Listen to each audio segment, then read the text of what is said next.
Hello and welcome, everybody out there in Union Arena Land. We have fifth place at the Canadian Regionals event, Tsmmaa, or as I like to call it, well, I call him Tsmmaa. Other people call him Tsmmaa. Hey, man, congratulations. That is a fantastic finish for you. That is amazing. Thanks, Joey. It's been great. Still hasn't hit me yet. With just 5 hour drove back to my home.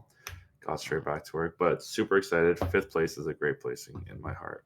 Oh, yes. And it's fantastic showing. I mean, that is quite an impressive feat. And for anybody who doesn't know, Tsmmaa is someone who I have played with at Rumble Rama when I first joined the online community. Back then, you were whooping my ass on a consistent basis playing Green Saitama. So if anybody's wondering how good of a player he is, he's a master of Green Saitama, which is arguably the hardest deck in the game to play right now, like efficiently. So yes, would you walk me through why you decided to go with Saito of all decks this regional? Yeah, so Saito was the deck I chose to bring. Honestly, in the end of the day, I was stuck between three or four decks: Asta, Lance, Roy, which ended up winning the event, and Saito. The reason why I didn't choose Red Kenshin was I believe I really wasn't a good pilot at it. I often found myself, if I got hit with a special in my life, I would just lose a lot of steam, and then my opponents would always be able to catch up. As for why I picked Saito over the other, I just believed in its consistency, and I believed in my end game to quote unquote skill diff my opponent in the end game because as you can find out in a lot of matches, if you watch online matches or in your own games, the Saito's attack pattern can change depending on your opponent's board, depending if they have null, if they have a high priority target, or if you're trying to push for games. So I believe that I would have the upper hand. And later on, when we talk about the matchmakings and the matchups, you'll see that I have a pretty good record against the mirror. Okay, wonderful. So, this clearly was one of the top contenders, one of the boogeymen that people knew you had to look out for in the format itself. What matchups and other boogeymen did you have to run into as you climbed through the event?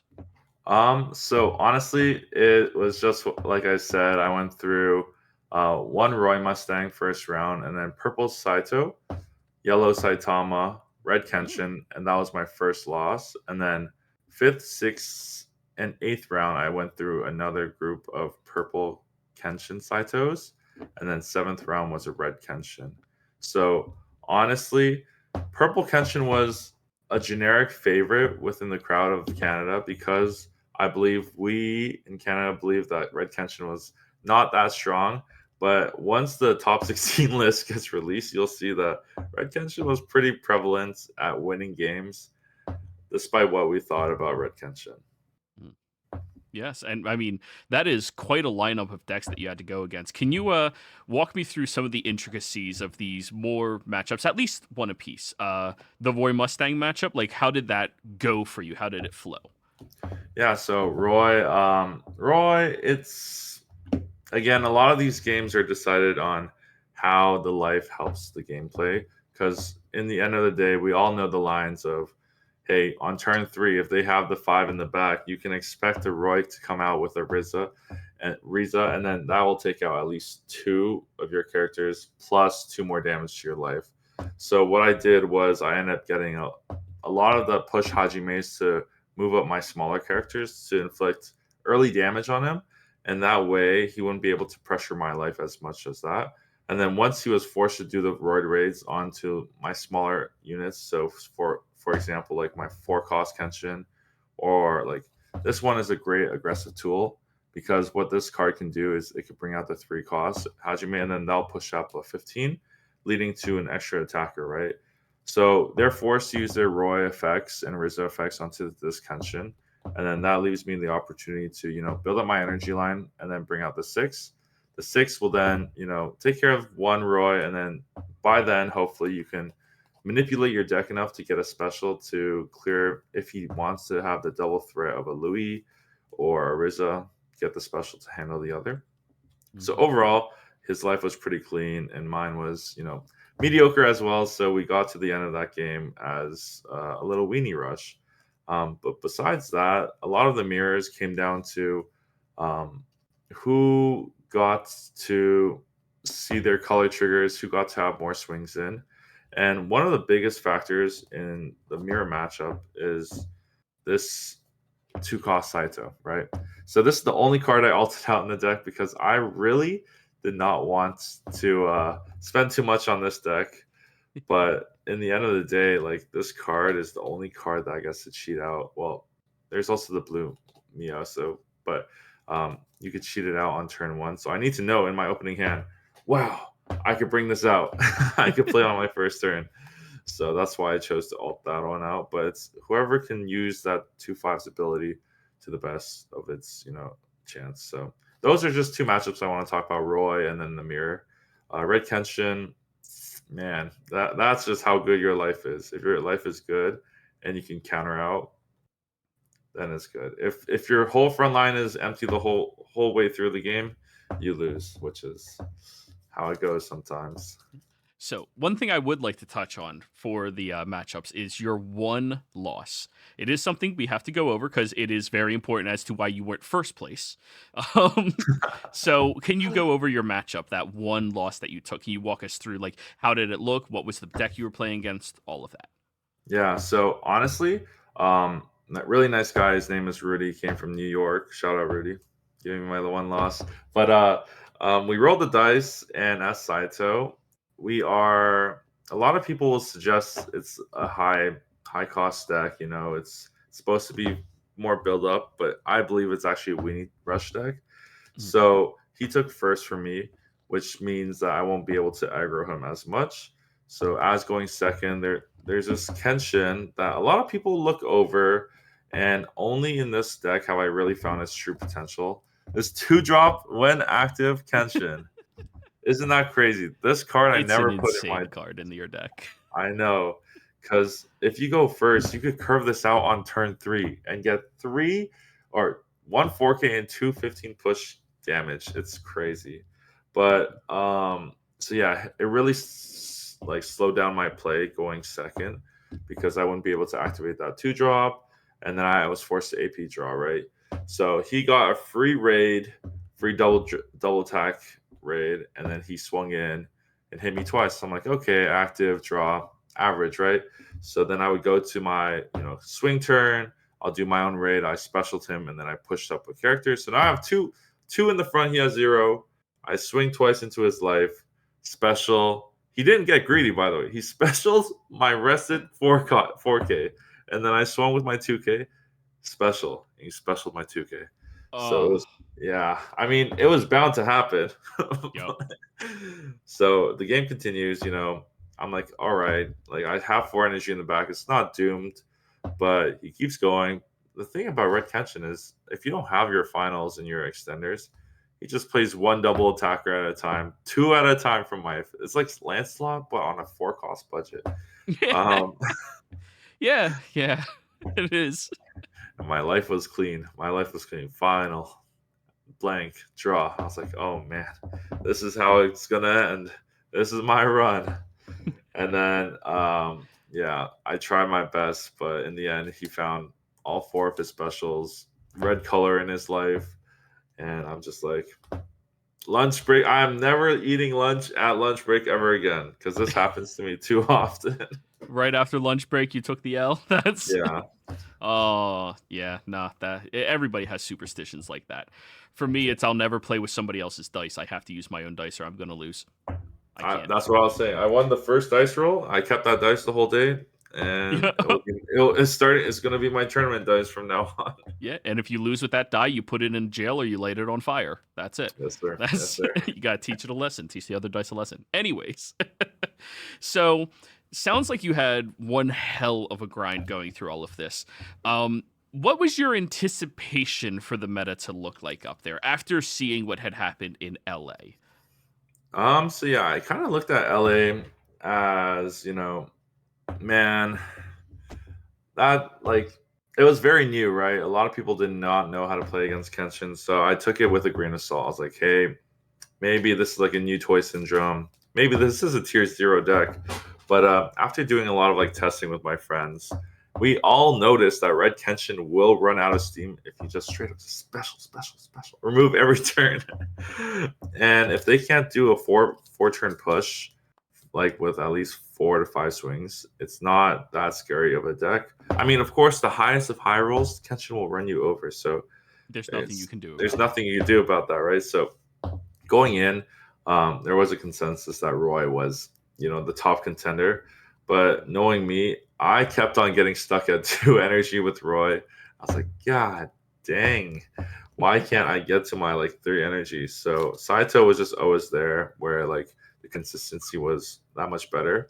And honestly, how I saw it was a mid-roll Saito can win against a mid-roll Roy, but a high roll Roy will always beat a mid roll and high roll Saito. So I just took my chance to say like, hey, I'll take my mid and low rolls against his mid and low rolls every time. it. I'll accept that I lose the high roll every time. So that's why I took this deck. But Roy was definitely the favorite going in. And then Lance, I was oddly surprised that there was not that many Lance players. There's one in top 8, I think. Yeah. But yeah, overall, Roy and Saito and Red Kenshin was my prediction for this weekend. So, if you could say, jump in a time machine right now, rewind time to before you registered your deck, would there be any changes you would make to this list? Or is this what you think is the competitive Saito list? This is where you're comfortable, this is where you want to be. You know what's funny? Deck list submission was like 10 o'clock at the day before, right? And I was like, I opened my deck. I submitted three Kenshins. So like 3 of these Kenshins, 3 of the 4 drop Hajimes. I was like, why is there 4 of them in my deck? I thought I ran 3 the whole time in all my testing. If I went back in time, honestly, I wouldn't change it. There was some times in testing where like this 4 drop Kenshin would break my hand up, and I would not play around needing to have a 3 energy or lower Hajime. But with this now new profound knowledge of my own deck, I used it more loosely, right? I was able to discard it off searches, knowing that I'll probably find another one. And honestly, I wouldn't change it because this Kenshin is just like, think of it as a 4-1 rush with a free play. Okay, so it's not a free play. 4-2 rush with a free play, or just 4-1, and then you can still play another card, right? Yeah, It's just it's insane. Yeah, it's I always correlate the the Kenshin is Karapika, but a 4K aggro deck that also has the color trigger Kirito in it. That's what Saito is. Like Yeah. it's just it's insane. So like good. why why like the Edward from Roy. It's like, why don't I take a life here? No, Yeah. okay. Yeah. All right, life.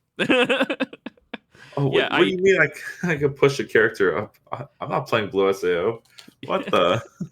I honestly feel like this Saito could have been vanilla active trigger double gen, and it would have been good still. Like the deck would have been That's a what I was okay. saying. And then they were But like, "Nah, give that Kirito." And like, it's such a good touch. Honestly, like just playing this deck, like I was like, why doesn't Blue Sao do good? Like, yeah, it doesn't have any removal, but like, yeah, yeah, snipe is good. Did you know?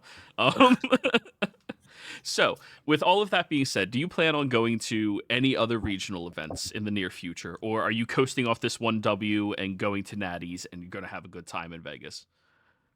we're going to Nats. Yeah. Yeah, no, probably just Nats. Florida seems fun, honestly. I have a few friends trying to head over there, so I'll definitely be testing with them. But Ooh. for now, I'm gonna lay low, cook up, and then see everyone in Nats. All right. So, since you're not going, you don't mind leaking a little bit of info or advice to anybody else going out there to Florida. If you could give anybody a piece of advice, maybe look out for this type of deck because we'll have Kaiju 8 at that point, or maybe just like a habit that you need to look out for or a habit that you should develop for the event, what would you give to these people? I think one advice that my girlfriend gave me was, just like play it slow. me, if you know me and any of my locals, I won't even rest my APs. I go bam, bam, bam, done. Bam, bam, bam, 3 AP. Bam, bam, bam. Right. But at this tournament, like, you just need to take a step back and breathe and make sure you play your turn straight, right? In the first two games, I seriously was a nerve wreck and I like misplayed. I missed lethal like twice out of two games. And that was crazy. I thought back, I was like, if he punishes me, I'll be devastated. But that would be my advice. As in, like, as for what decks, I believe Florida should see.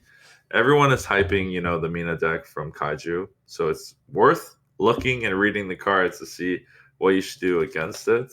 Mhm. They have very interesting mechanics like resting and sniping. Um, but I think Nikkei will be okay for a December regional. Yeah. Yeah, Nikkei will be an option as well.